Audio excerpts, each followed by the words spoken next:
It was 11:43 at night. Just us. Empty office. Atlanta glowing quietly through the glass behind her. She leaned across me to reach the keyboard. Her hand landed on mine. 1 second. Maybe less. And I felt 3 years of careful pretending collapse all at once. She started to pull back. Zara. She stopped. My voice dropped to something I had never let her hear before. Touch me like that again, I said slowly, and I won't be able to pretend this is just friendship.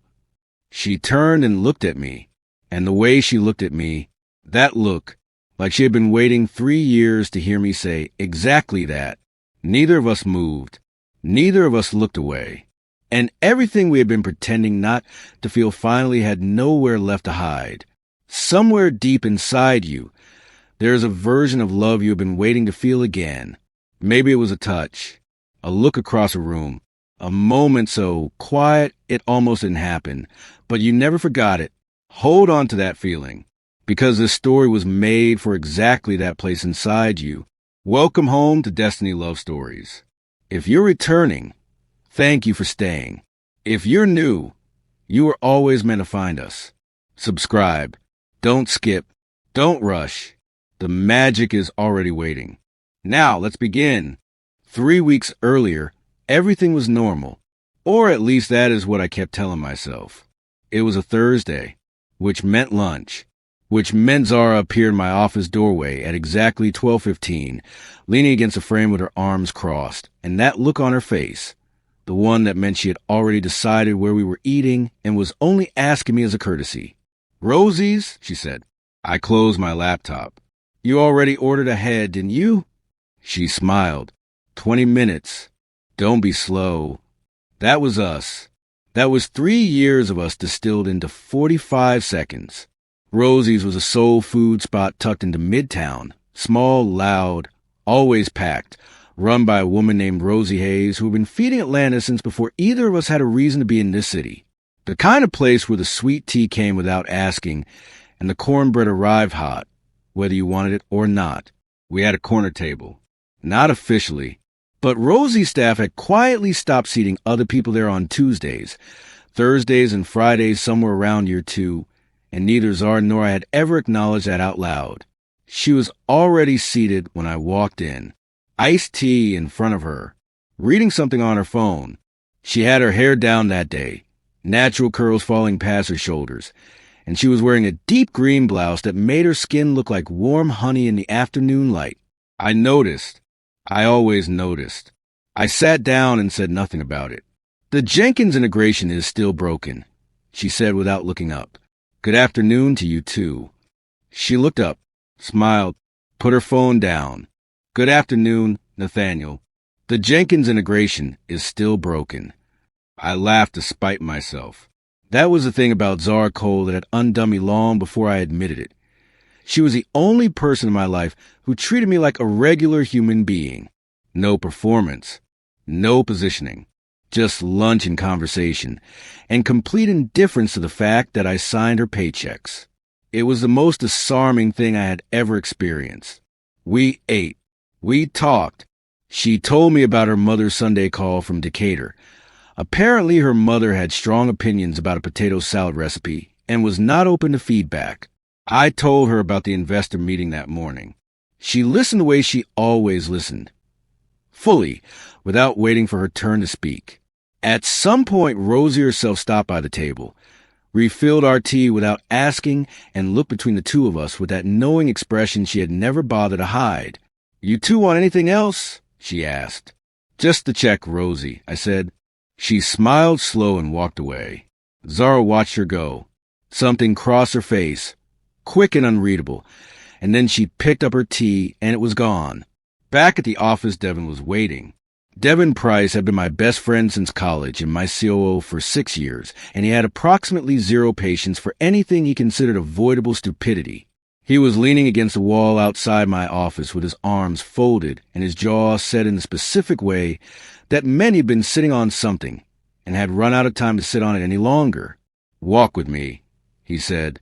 I walked with him. He waited until we were in the stairwell. Devin always used the stairwell for conversations he didn't want overheard before he said it. Marcus Reed has called Zara 3 times this week. I kept walking.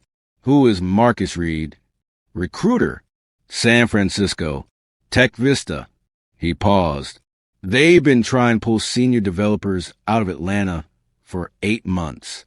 They headhunted Jordan Williams from us last year, remember? I remembered. Jordan had been good. Not Zara good. Nobody here was Zara good. She hasn't mentioned it. I said. No, Devin said. She hasn't. I stopped on the landing, turned to look at him. Devin looked back at me with the expression of a man who had said the obvious thing and was now waiting for the other person to catch up. She's not going anywhere, I said. He was quiet for a moment. Then Nathaniel. She's not going anywhere, Devin. He looked at me for a long beat. Then he nodded once, slowly, the way he did when he disagreed completely but had decided to let it go for now. For now. That evening she stayed late. I knew because her light was still on when my 7 o'clock call ended. I told myself I was only stopping by to check on the Jenkins integration. I walked past 4 other developers to get to her office and did not stop at any of them. She had takeout containers spread across her desk, jollof rice from the place on Peachtree she loved. She was cross-legged in her chair, laptop open, chopsticks in one hand. She always used chopsticks for rice, something that confused her the first time and charmed me every time since. She looked up. Jenkins is fixed. I know. I got your message. Then why are you here? I leaned against her doorframe. You ate without me. She laughed, soft and real, and gestured at the empty chair across from her desk. I sat. She slid a container toward me. I ate. We talked about nothing important for a while, and then we talked about something important, and then we were quiet together the way 2 people are quiet when silence doesn't need to be filled. At some point she looked at her hands. Something shifted in the room. I felt it before I understood it. A change in the air, like she was about to say something she had been carrying for a while. She opened her mouth, closed it, looked up at me, and then back down. Nathaniel. Yeah. She was quiet for a moment. Then, nothing. Never mind. It's late. She smiled. But it didn't reach her eyes the way it usually did. I walked her to the parking garage. We stood beside her car in that underground quiet. City muffled above us, fluorescent light humming overhead. And neither of us moved toward goodbye the way we usually did. We stood there, too close, too long, her keys in her hand, my hands in my pockets. Neither of us moved first. Finally she said quietly, "Good night, Nathaniel." "Good night, Zara." She got in her car. I watched her taillights disappear around the corner, and I stood there in the empty parking garage for a moment longer than I should have, with Devin's voice in my head and something cold and quiet sitting in my chest that I was not yet ready to name. The launch crisis started on a Monday. It was supposed to be the cleanest product rollout in Hale Technologies history. 8 months of development, 12 engineers, a demo scheduled for Friday in front of 40 investors, and 3 enterprise clients who between them represented more revenue than our last 2 years combined. On Monday morning at 6:47, everything broke. I was already at the office when Zara called. Not a text, a call, which meant it was serious. How bad? I said instead of hello. Bad enough that I'm already here and I haven't had coffee yet. A pause. It's the API layer. Something in the authentication handshake is corrupting the data pipeline downstream. It's not one bug, Nathaniel. It's a chain. I was in my car and back at the office in 11 minutes. She was standing at the whiteboard when I walked in. Hair pulled back, glasses on, marker in hand. 3 different color diagrams mapped out across the entire board. 2 junior developers sat behind her looking slightly terrified. She didn't look up when I entered. "I sent the juniors home at 9, she said. "This needs 2 people who can think, not 6 people who are panicking." The junior developers looked relieved and guilty at the same time. They left quickly, I rolled up my sleeves and looked at the board. "Walk me through it," I said. She walked me through it. That was how the next 3 nights began. The days belonged to the rest of the company. Meetings, communications, managed reassurances to clients. Devin running interference on the investor side with a calm professionalism I was deeply grateful for. But the nights belonged to us. Just Nathaniel and Zara and 3 screens and the Atlanta skyline. And whatever takeout, Claire dropped off at the door before she went home, shaking her head at both of us. Something happens to people when they work like that together. The normal boundaries, the professional courtesies, the careful distances, the unspoken rules about how close is too close. They don't disappear exactly. They just become irrelevant. When you are deep inside a problem at 2 a.m. with one person you trust completely, everything else falls away. What remains is just the work and the person beside you, and something that feels uncomfortably close to the truth. By Wednesday night, I knew the shape of her thinking, as well as I knew my own. I knew she needed silence when she was close to a solution, and conversation when she was stuck. I knew she reached for her tea when she was frustrated, and forgot it existed when she was focused. I knew the exact sound of the small exhale she made when something finally clicked into place. I knew her. I had always known her. That was the problem. It was late Wednesday or early Thursday, depending on your generosity, when it happened. We had hit a wall. The kind of wall that arrives after midnight when your eyes are tired and the solution feels close enough to touch but keeps sliding just out of reach. I had stepped away to take a call from a client in Singapore. When I came back, she was gone from her chair. I found her on the roof. Hale Technologies occupied the top 3 floors of a glass tower in Midtown. The roof was technically off limits after hours, but the door lock had been broken for 8 months and facilities had been slow about it, and somehow everyone on the senior team knew this and said nothing. She was sitting on a low concrete ledge that ran along the east side, knees pulled up, looking out over Atlanta. The city spread below us in every direction. Highways threading light through the dark, Buckhead glowing to the north, the skyline stacked and glittering and quietly alive the way Atlanta always was at this hour, like it never fully went to sleep. I sat beside her. Neither of us spoke for a while. The night air was warm the way Atlanta nights were warm even in autumn, thick and soft, carrying something that felt like the city breathing. My mother called today. She said eventually, "The potato salad situation?" She laughed quietly, resolved. She found someone who agreed with her and declared victory. A pause.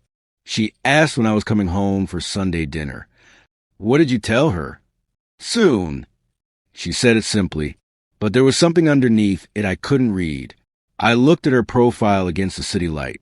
The curve of her jaw, the way she held herself, always composed, always warm, always with this quiet steadiness that I had spent 3 years leaning on without ever saying so out loud. She turned and looked at me. For a moment, neither of us said anything. Then her eyes softened and she turned back toward the skyline, and her head dropped, slowly, naturally, the way it does when exhaustion finally wins, and came to rest on my shoulder. I went completely still. I did not move, did not shift, did not say a word. I was aware of everything. The weight of her head, the warmth of her against my arm, the way her breathing slowed and deepened within minutes, until I understood she had fallen asleep.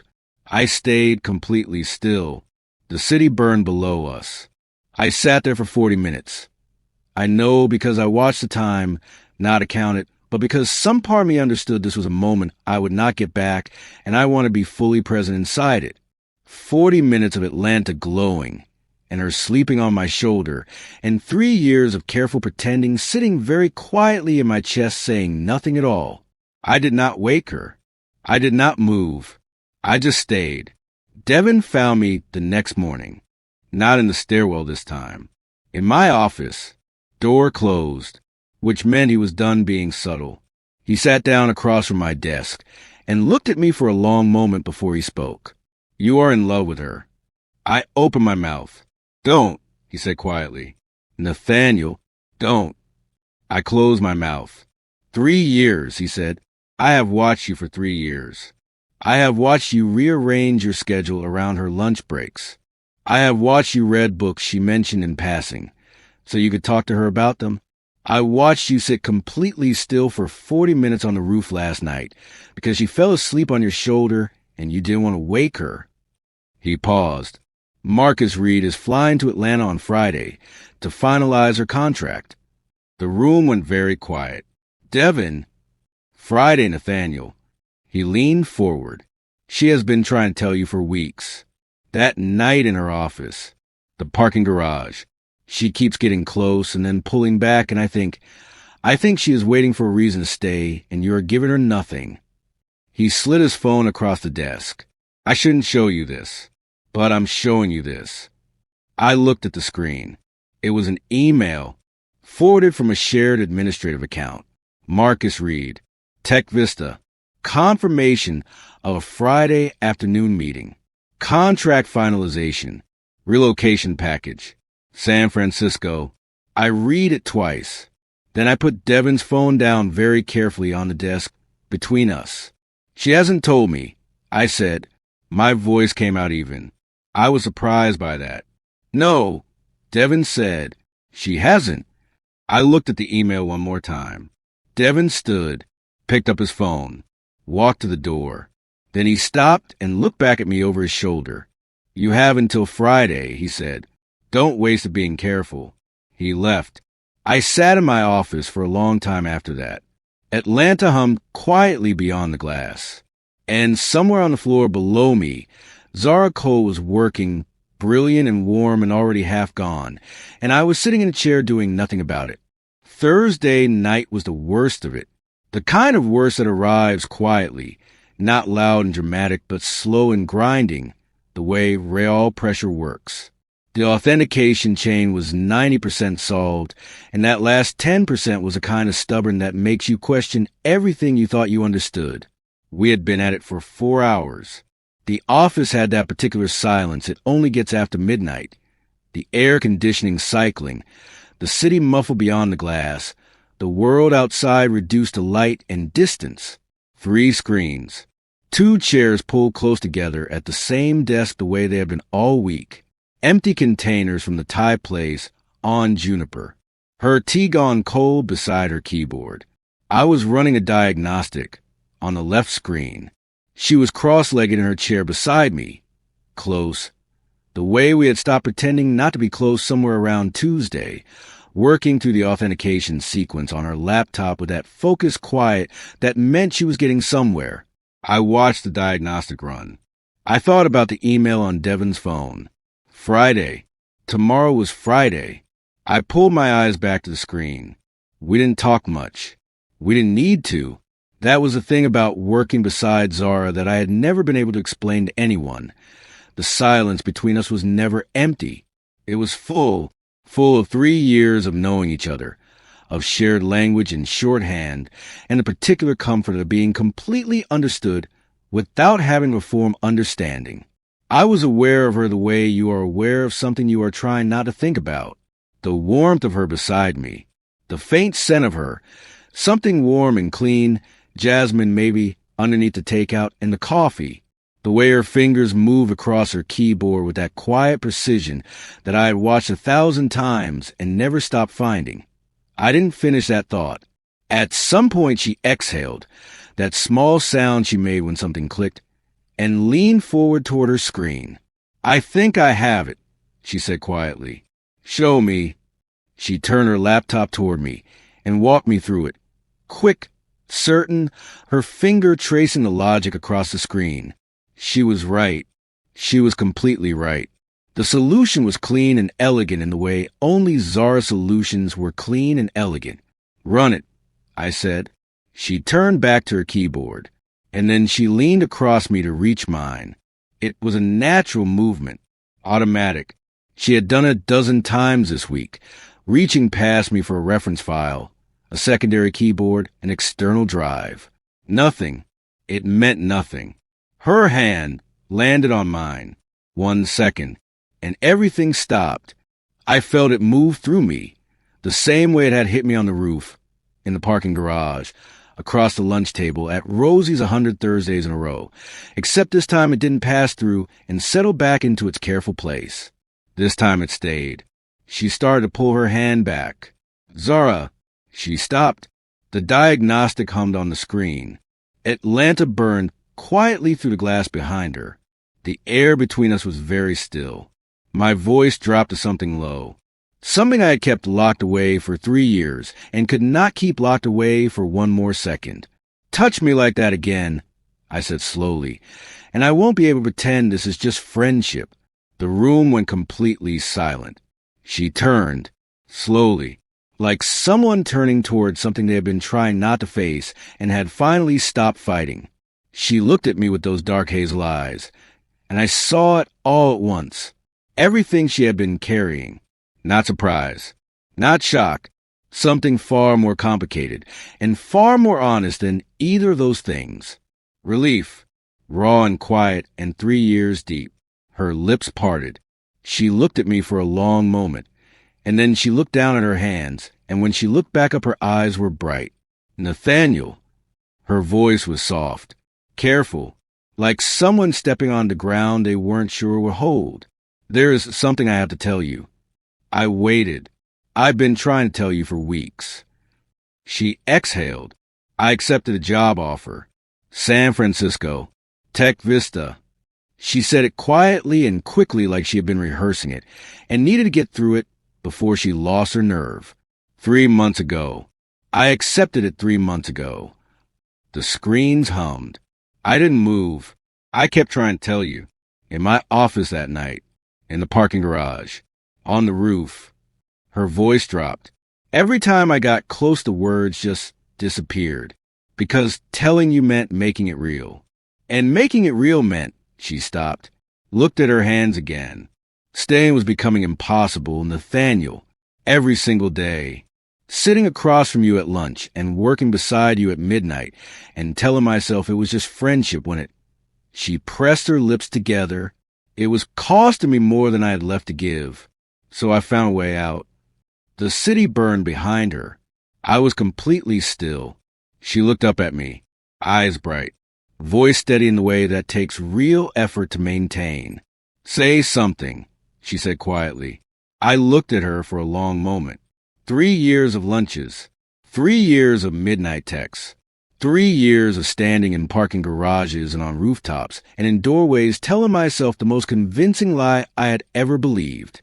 3 years of a rule I had made because of her and kept because of her and was now sitting on the rubble of because of her. I leaned forward slowly, elbows on my knees, hands clasped, looked at the floor for just a moment, and then looked back up at her and said the truest thing I had ever said out loud. I made a rule 3 years ago. I said quietly, never cross the line with anyone who works for me. I made that rule the week you walked into this company. Because I looked at you across a conference table on your first day and I understood immediately that if I didn't build a wall, I was going to fall completely. She was very still. I kept that rule, I said. Every single day for 3 years I kept it. And I told myself it was professionalism, discipline, that I was doing the right thing. I paused. But the truth, the real truth, is that I was afraid that you would say no, that I would lose the one person in my life who talked to me like I was a regular human being. I looked at her, and now you're leaving anyway.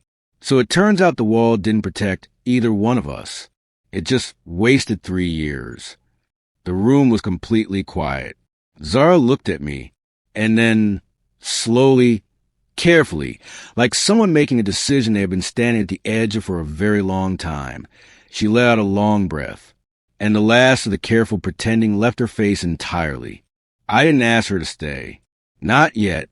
One night, I said quietly, that's all I'm asking for. No rules. No titles. No pretending. I looked at her. Just us. Honest. For one night. And whatever you decide after that, I'll respect it completely. She looked at me for a long moment. Then she uncrossed her legs, closed her laptop, and stood up. "Let me get my jacket," she said. We left through the side entrance. The one that opens onto the small street that runs along the back of the building away from the parking garage and the lobby cameras and the version of ourselves we perform for everyone else. Atlanta received us quietly. It was after 1 a.m, and the city had settled into that particular nighttime register. Not empty, never empty, but slower, softer. The air was warm and thick the way Atlanta air always was, carrying the smell of rain that had fallen somewhere nearby, even though the streets were dry. Streetlights threw long amber reflections across the pavement.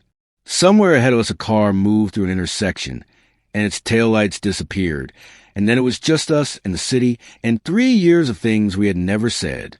We walked. No destination. No direction chosen out loud. Just movement. For a while neither of us spoke, and it wasn't uncomfortable. It was the silence of two people who had just said something enormous and are still feeling the shape of it settle around them. She walked close beside me, close enough that her arm brushed mine every few steps. She didn't move away. Neither did I. "When did you know?" she asked eventually. We were passing a stretch of Peachtree, the late-night Atlanta version of it. A few restaurants still lit, a couple walking ahead of us, jazz drifting from somewhere we couldn't see. "Your first week," I said.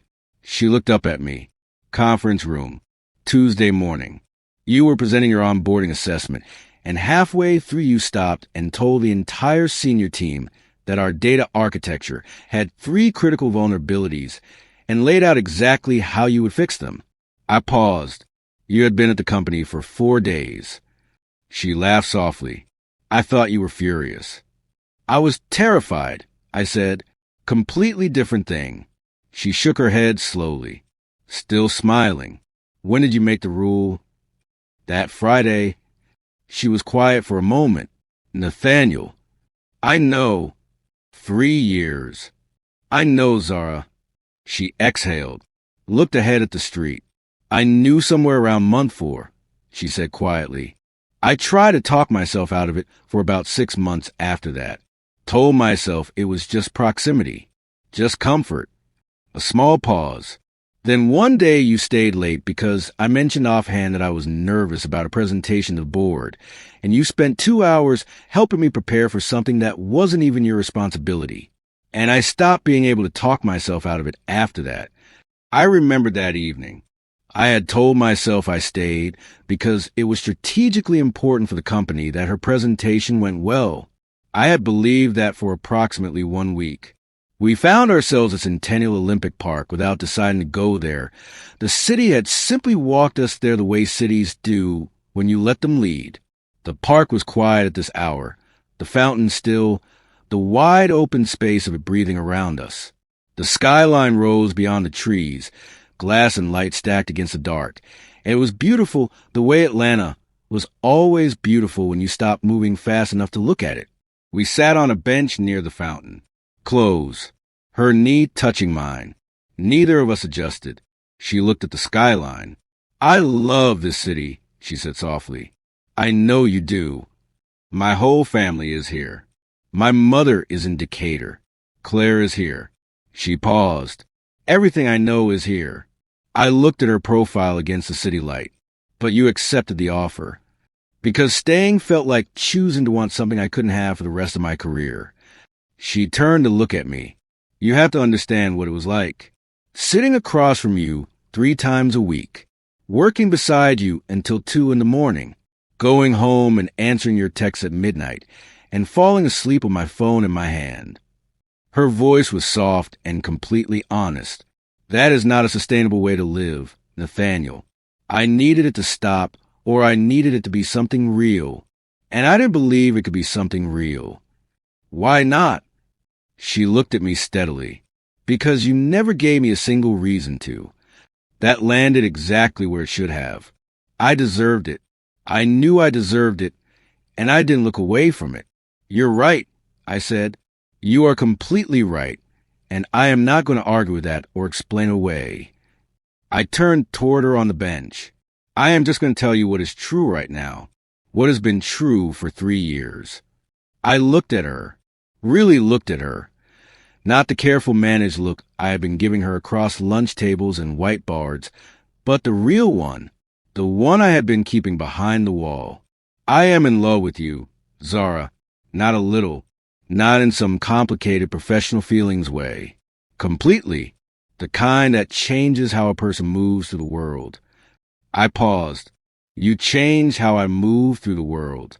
You did that a long time ago. The fountain was still beside us. Atlanta rose quietly beyond the trees. She looked at me with those dark hazel eyes, and I watched something move across her face, something full and complicated and slowly, carefully becoming something clear. She reached out and took my hand, slowly, deliberately, her fingers lacing through mine on the bench between us.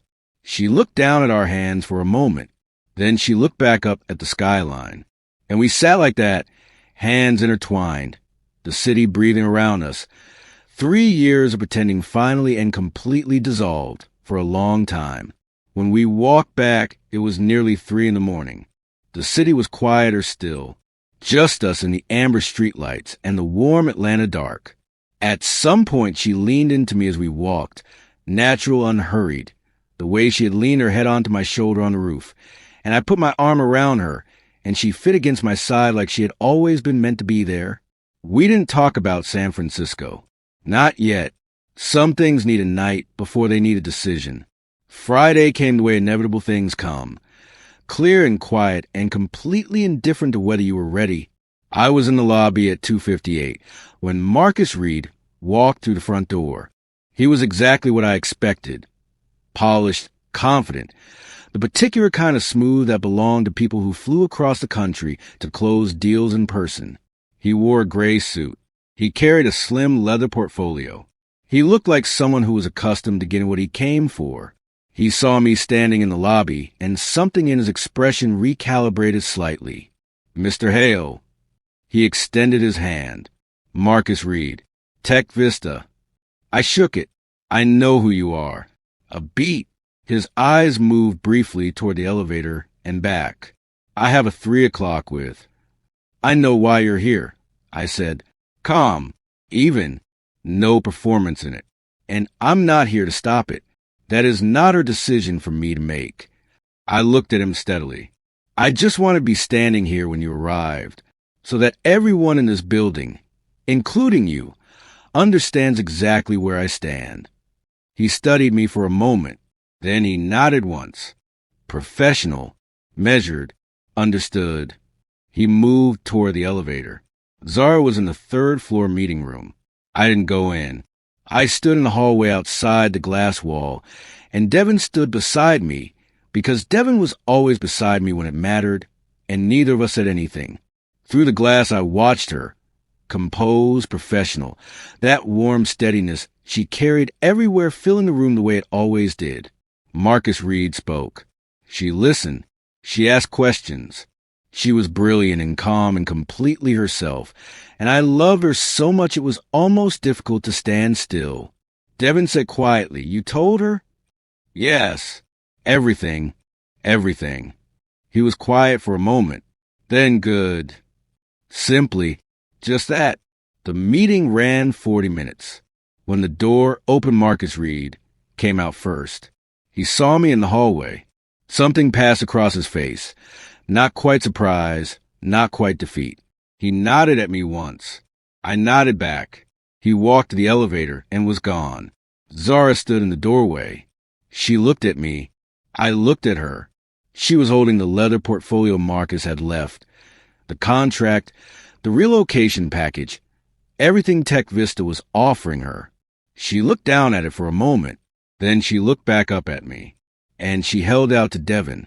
Can you find a recycling bin for this? She said. Devin took it without a word, but I saw him smile as he walked away. She crossed the hallway and stopped in front of me. Clothes. The same clothes we have been circling for 3 years. I have conditions, she said. Name them. Lunch 3 times a week stays. Non-negotiable. Obviously. I am still the best developer in this building, and I expect that be acknowledged regularly. It already is. And if you ever rebuild that wall, she looked up at me, I will not wait 3 more years. I reached up and tucked the curl gently behind her ear. The wall is gone, Zara, I said quietly. I took it down last night. There is nothing left of it. She held my gaze for a moment. Then she stepped forward and closed the last of the distance between us.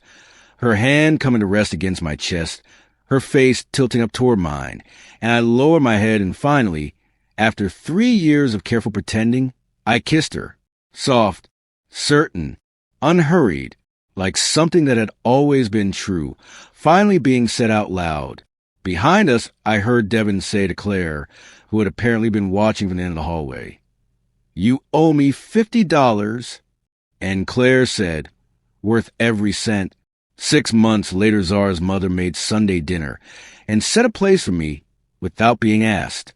I sat at the table in that warm Decatur kitchen with Outcast playing from somewhere in the house and sweet tea in front of me and Zara beside me with her hand resting on the table close to mine, and I looked around at all of it and thought, she was right there, 3 years, every single day. And I almost let her get on a plane to San Francisco because I was too afraid to say the obvious thing out loud. And that is the thing about the people who are meant for us. They are rarely strangers. They're usually already there, sitting across from us at lunch, texting us ridiculous things at midnight, falling asleep on our shoulder during a product launch crisis. Right there, the whole time, just waiting for one of us to finally stop pretending and say the real thing out loud. Before you close this video, I need you to do something for me. If this story touched something real inside you, drop a number between 0 and 10 in the comments right now. Tell me how this one hit you. And if you have ever loved someone and had to let them go, or had someone fight their way back to you, tell me that too. I read every single comment. Every one. Now hit that subscribe button, because tomorrow's story is already waiting for you, and I promise it will hit even harder than this one did. Don't miss it.